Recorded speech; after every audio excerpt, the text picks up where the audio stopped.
တဝဲမိုးလက်တော့အားစားကောင်းမင်္ဂလာပါဒီနေ့မှာတော့ဒီမှာမစားရတာကြာပြီဖြစ်တယ်ကျွန်တော်လည်းအရန်ကြိုက်တယ်တဝဲမိုးလက်တော့လှုပ်ရှားမှာဖြစ်ပါတယ်အဲ့တော့တဝဲမိုးလက်တော့အချက်နည်းလေးဘယ်လိုချက်လဲဆိုအောင်အဲ့တော့ကျွန်တော်တို့လိုက်ပါစီမြောကြည့်ပါဦးခင်ဗျာတဝဲမိုးလက်တော့လုပ်ဖို့အတွက်ငါးကိုပြုတ်ပါမယ်ငါးကိုပြုတ်တဲ့နေရာမှာပအုံးရည်ဟာအသက်ဖြစ်ပါတယ်ပအုံးရည်ရဲ့ဆနွတ်မုတ်လေးရဲ့ထည့်ပြီးတော့ငါးညနေပြောက်တဲ့အချိန်အထိလုံးပြီးတော့ဖြုတ်ပေးရမှာဖြစ်ပါတယ်ခင်ဗျာကျွန်တော်ကဇပလင်ထဲဖို့မိကြံခဲ့လို့ဇပလင်လေးကိုထည့်လိုက်ပါတယ်ခင်ဗျာပအုံးရည်နဲ့ငါးရည်နဲ့တသားတည်းကျသွားပြီဆိုလို့ရှိရင်တော့ရေထက်ထည့်ပေးရမှာဖြစ်ပါတယ်ခင်ဗျာရေနဲ့ပအုံးရည်နဲ့ဆနွတ်မုတ်နဲ့တခါတည်းထည့်ပြုတ်လို့ရပါတယ်ဒါပေမဲ့ပအုံးရည်ကိုငါးတဲ့ကိုလည်းအရသာစိတ်ဝင်စေခြင်းနဲ့ညညနဲ့လည်းပြောက်စေခြင်းတဲ့အတွက်ကြောင့်ကျွန်တော်ကအခုလိုမျိုးအရင်ပြုတ်လိုက်တာဖြစ်ပါတယ်ခင်ဗျာငါးတွေနူးပြီဆိုရင်တော့အေးခံဖို့အတွက်ဆယ်ထားရမှာဖြစ်ပါတယ်ခင်ဗျာဆယ်ထားတဲ့ငါးတွေအေးသွားပြီဆိုရင်တော့အယိုးနှွင်ထားရမှာဖြစ်ပါတယ်ခင်ဗျာဟင်းရချိုးဖို့အတွက်ကျွန်တော်တို့ချက်သွန်နီများထည့်ရမှာဖြစ်ပါတယ်ခင်ဗျာ။ညီတွေကိုအခွန်ခွာပြီးရင်တော့အခုလိုမျိုးလေးစိတ်ခွဲလေးတွေလှိထားရမှာဖြစ်ပါတယ်။အဲ့လိုလေးစိတ်ခွဲလေးလှိပြီးဆိုရင်တော့အဖက်ဖက်ကလေးတွေဖြစ်အောင်လို့တလွာချင်းစီခွာထားပေးရမှာဖြစ်ပါတယ်ခင်ဗျာ။အဲ့လိုအဖက်ကလေးတွေခွာထားမှစားရတာလည်းအဆင်ပြေအလုံးလိုက်ကြီးမဟုတ်ဘဲနဲ့သူကပျော်ဝေမှုပိုကောင်းပြီးတော့ဟင်းရပိုချိုစေပါတယ်။နောက်ထပ်ချက်သွန်နီရဲ့ရှမ်းနံနံရဲ့တံမြာသီးကိုလည်းလှိထားပါမယ်ခင်ဗျာ။ဒါကတော့တဝဲမုံလက်တုပ်ထဲမှာထည့်စားဖို့အတွက်ဖြစ်ပါတယ်ခင်ဗျာ။ခုနကတော့ငါးပြုတ်ထားတဲ့ဟင်းရည်တွေကိုအရသာအတွက်ငန်းပြားရည်အနေငယ်စားအနေငယ်နဲ့အချုံမုတ်အနေငယ်ထည့်မှာဖြစ်ပါတယ်ခင်ဗျာပြီးရင်တော့ခုနကတော့လှီးထားတဲ့ကြက်သွန်အဖက်ကလေးတွေကိုလည်းထည့်ပေးရမှာဖြစ်ပါတယ်ခင်ဗျာဟင်းရည်အိုးကိုကြက်သွန်ဘက်တွေနူးတဲ့အထိတည်ထားရမှာဖြစ်ပါတယ်ခင်ဗျာကြက်သွန်လေးတွေနူးစားပြလာပြီဆိုရင်တော့ခုနအသားနွင်ထားတဲ့ငါးလေးတွေထည့်ပေးရမှာဖြစ်ပါတယ်ခင်ဗျာအဲ့လိုငါးရည်ထည့်ပြီးသွားပြီဆိုရင်တော့ငါးနဲ့ကြက်သွန်ဘက်လေးတွေနဲ့သားတဲ့ကျသွားဖို့အတွက်ဟင်းရည်ကျတဲ့အထိတည်ထားပေးရမှာဖြစ်ပါတယ်ခင်ဗျာဟင်းရိုးလဲဆူပြီးတော့အရသာလက်နေတော့ဖြစ်ပြီးဟင်းရိုးလဲကြပြီဆိုရင်တော့သုံးဆောင်လို့ရပါပြီခင်ဗျာโอเคအဲ့တော့ဒဝဲမုံလက်တော့ကိုဘယ်လိုချက်လဲဆိုတော့ကြည့်ပြီးသွားပြီဆိုတော့စားပါမယ်ဒီမှာမိုးပကားလေးတော့ဟာ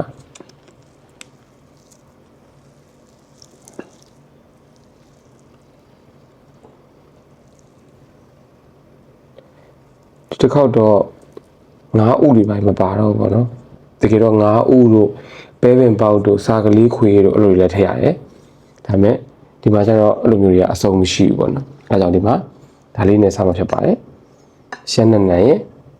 တံမြာသီးရဲ့နံနံပင်နဲ့ကြက်သွန်စိမ်းလေးပေါ့နော်အဲဒါစားမှာဖြစ်ပါတယ်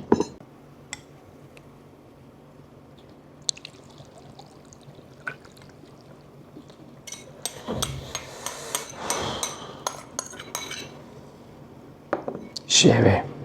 အဲ့ဒီမှာနာမည်နေထည့်ရမယ်နာမည်လေးထည့်ပြရမှာကြည့်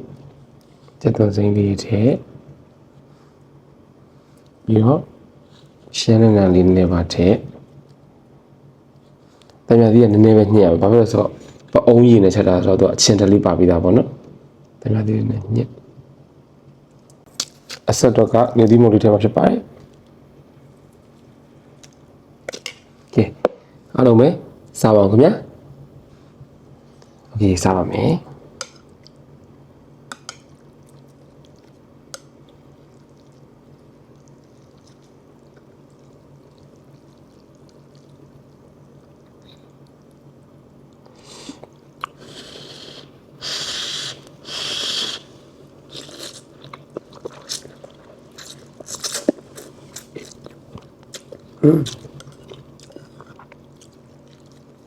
ရှယ်ပဲ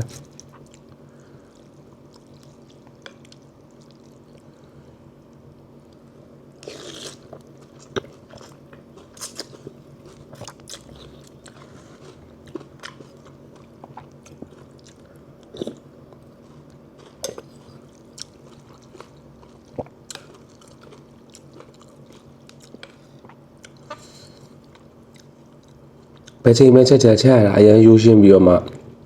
စားလို့အရင်ကောင်းတယ်ဒါဝဲမိုးလက်တော့ပါ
ရှမ်း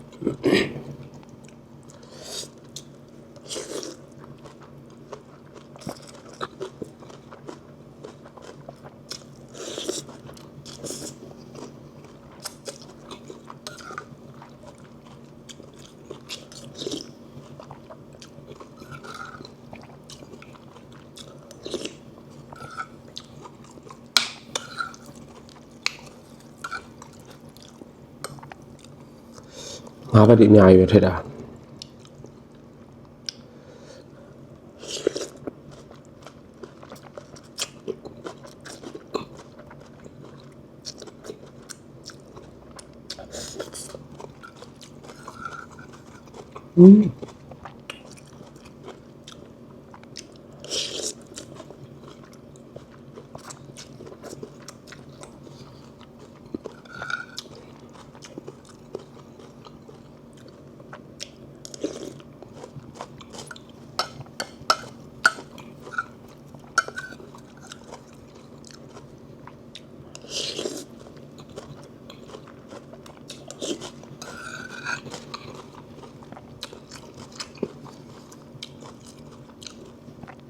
စစ်တုံးလေးကလည်းချိုးနာကြိုက်တယ်ဟာလေ